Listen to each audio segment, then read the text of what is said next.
Hello everyone, let us start the question number 135.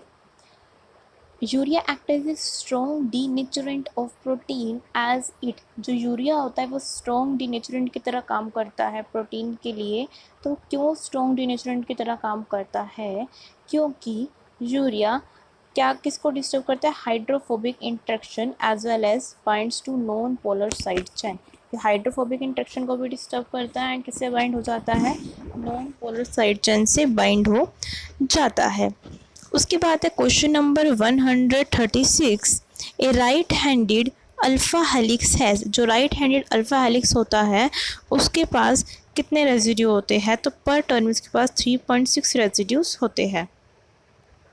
Question number 137। Triple helical protein collagen is rich in amino acid. जो triple helical protein collagen है किसके अंदर, कौन सा उसके अंदर अमीनो एसिड सबसे ज़्यादा होता है? तो ट्रिपल हेलिकल प्रोटीन कोलागन में सबसे ज़्यादा अमीनो एसिड जो होता है वो होता है proline. Proline is the amino acid which is found in maximum amount. Question number 138। Which one of the following techniques cannot be used to determine the molecular weight of a protein? इनमें से कौन सी technique का हम use नहीं कर सकते हैं molecular weight protein के करने के लिए? तो ऑफकोर्स ये बात है विस्कोसिटी। विस्कोसिटी बेसिकली फोर्स पे डिपेंड होता है, इससे मोलिकुलर वेट का पता नहीं लग सकता है। Question number 139। Two plasmid are the same compatibility group. दो प्लाज्मिड का सेम कंपेटिबिलिटी ग्रुप है। तो सेम कंपेटिबिलिटी ग्रुप है, अगर वो नहीं को एग्जिस्ट नहीं हो सकते बैक्टीरियल सेल के अंदर, तो इसका मतलब है वो सेम कंपेटिबिलिटी ग्रुप। इसका आंसर देखिए, plasmid fall into compatibility groups based on their replication strategy and you cannot use two plasmid in the same cell system if the plasmid belong to the same compatibility group. Incompatibility grouping are a popular way of classifying plasmid. Question number 140.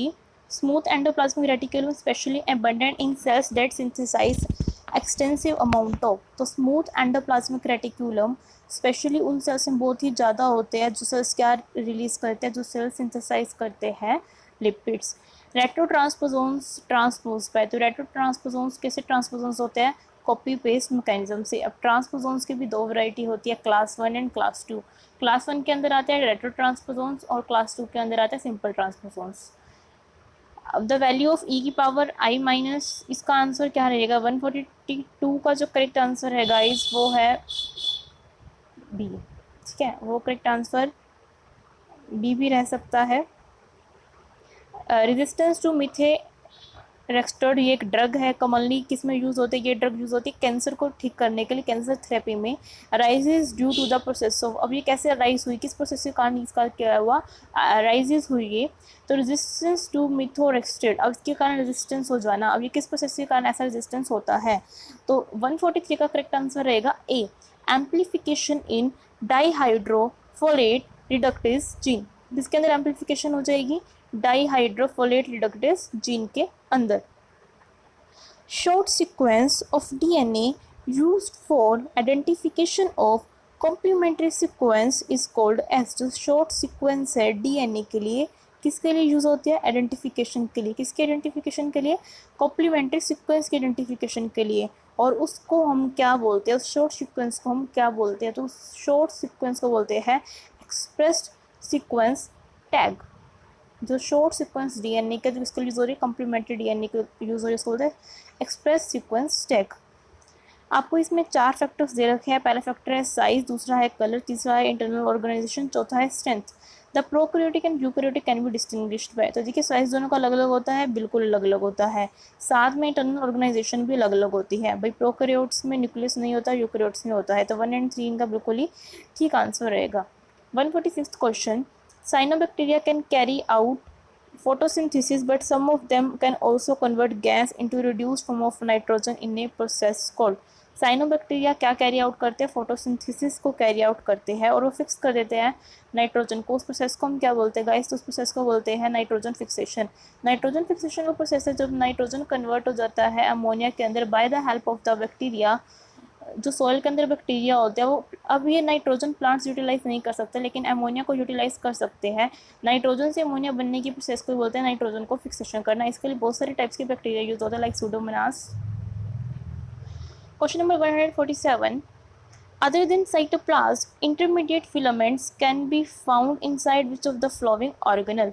तो जो filamentous है इसके अलावा किस organelle में पाए जाते हैं? तो गाइस फिलामेंटस पाए जाते हैं गोल्गी अपैरेटस में। किस साइटोप्लाज्म के अलावा जो इंटरमीडिएट फिलामेंट्स है वो किस में पाए जाते हैं? वो पाए जाते हैं हमारे पास गोल्गी अपैरेटस में भी पाए जाते हैं। Many proteins are found completely outside bilayer on either extracellular side or cytoplasmic side but are covalently linked to the membrane bilayer. This is achieved by, बहुत सारे प्रोटीन ऐसे हैं जो कि प्रॉपर पूरे तरीके से आउटसाइड पाए जाते हैं, मतलब मेम्ब्रेन बाइलेयर के आउटसाइड बाहर की तरफ पाए जाते हैं। या तो एक्स्ट्रा सेलुलर साइड में होता है तो फिर साइटोप्लाज्मिक साइड में होता है, लेकिन वो कोवलेंटली लिंक्ड होते हैं। तो 148 का राइट आंसर आएगा सी, लिपिड बाइलेयर से वो क्या होते हैं? कोवलेंटली लिंक्ड होते हैं।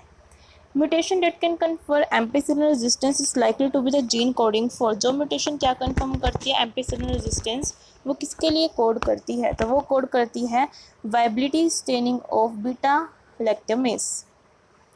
Bacteria depends on permeability barrier of. Bacteria अपने परमेबिलिटी बैरियर के लिए किस पे डिपेंड करते हैं? तो बैक्टीरिया अपने परमेबिलिटी बैरियर के लिए डिपेंड करते हैं सेल मेम्ब्रेन पे। तो बैक्टीरिया अपनी परमेबिलिटी के लिए डिपेंड करते हैं सेल मेम्ब्रेन पे। नेक्स्ट क्वेश्चन हम नेक्स्ट वीडियो में करेंगे। Thank you guys.